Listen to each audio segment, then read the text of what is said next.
राम राम साहब। राजा री नीयत रो प्रजा पर घणो प्रभाव पड़े।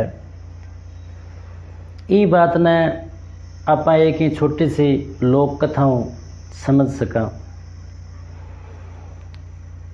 कि कोई टाइम रे भाई ने राजा शिकार खेलने खातर गया तो वह एक हिरण रो पीछो करियो। तो दौड़ता दौड़ता जंगल में काफ़ी गहरा चलिया गया, साथ पीछे रह गयो और हिरण भी लुक गयो, हाथ को नहीं आयो। तो काफ़ी समय लाग गयो, ई वास्ते राजा ने तिस भी लाग गई। पर अब बन रे मायने जंगल रे मायने पानी रो जुगाड़ को नहीं। तो वह किनी तरिया जंगल से बाहर आया। तो बाहर निकलता ही एक खेत जिको गन्ना रो खेत और एक डोकरी मेरी रुखाड़ी करे। तो राजा डोकरी ने जार कहो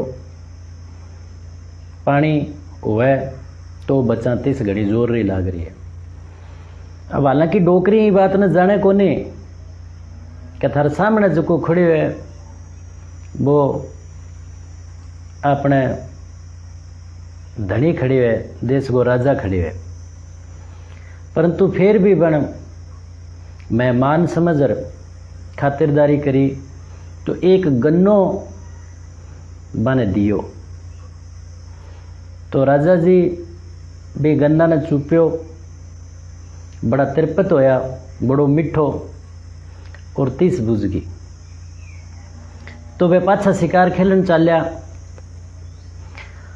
तो वह शिकार खेलता खेलता यानी वापस गिरा तो वहाँ विचार करियो भी इतो बढ़िया खेत है, इतो बढ़िया गन्ना है, तो अठे माल को पतो करना चाहिए, यानी लगान को पतो करना चाहिए, टैक्स को भी टैक्स की तोक है। तो वहाँ अपने सेवका ने बाद में पूछो कहीं गाँव रो टैक्स की तोक है। तो वह कहो बड़ो मामूली है और निपजन में ज़मीन बहुत बढ़िया है। तो राजा सोचो भी वो टैक्स बढ़ायो जावे ताकि राजकोष में की वर्दी होए। जार आप टैक्स बढ़ा से आ बात मन में कर ली नहीं। और शिकार खेल पाछा गिरता आया, जब भी खेतर मैंने फेर आया आर भी डोकरी ने कहो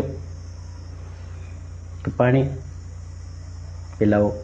तो डोकरी फिर एक गन्नो दियो बने। अब गन्नो बिसोई भी खेतरो राजा चूप्यो तो बितो रस को नहीं, मिठास भी को नहीं। अब आ बात जो राजा जी आ बाबी डोकरी ने कहो कि माता जी पहले जो थे गन्नो दियो वो तो बड़ो मिठो, ई में ना ही तो मिठास है, कहीं हो गयो, कहीं बात है। तो डोकरी बड़ी सियाणी बन कहो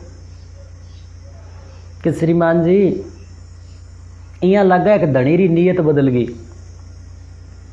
कि थे आया जब तक तो इन गन्ना में बड़ो मिठास हो, सारो ही खेत बढ़िया हो, और अभी में बदलाव आ गयो। तो यहाँ लगा है कि राजा की ये देश रे धनी की नीयत है जिसकी बदल गई, क्योंकि धनी की नीयत गई फल लगा है। तो वही कारण हो सके। तो आ बात एक बिल्कुल ही सत्य है कि जिसी राजा की नीयत हो सी, जिसी धनी की नीयत हो सी, बिसा ही फल लाग सी। ई खातर अपने धनी है जका बहुत अच्छी नीयत का होना चाहिए ताकि प्रजा सुखी रहे।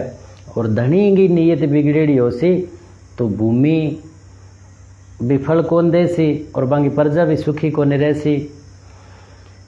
और अगर जे थे थोड़ो सो उदाहरण सही तो सोचोगा तो देख लियो है जगह छप्पनिया काल और बड़ा बड़ा काल पड़े है, और जिया भी कोई आपदा आई है तो भी टाइम अपना धनी कूड़ा और फिर भी हूँ बचाव की तो कोई है। तो राजा की जो की नीयत है भी वो अपना पर सीधो ही फर्क पड़े। तो ई खातर अगर जे अपनी सलाह कोई राजा बनावे, अपना मतों अपना वोट अगर जे राजा बने, तो ये बात ना बड़ी ध्यान में रखनी चाहिए। और आ एक बहुत ही सच्ची बात है कि राजा री नीयत रो बड़ो प्रभाव पड़े। और इन तरिया की जो राजस्थानी कहानियाँ हैं वे तो बहुत ही ज्ञानवर्धक है, भी इसों अपन दैनिक जीवन में भी लाभ हुआ है।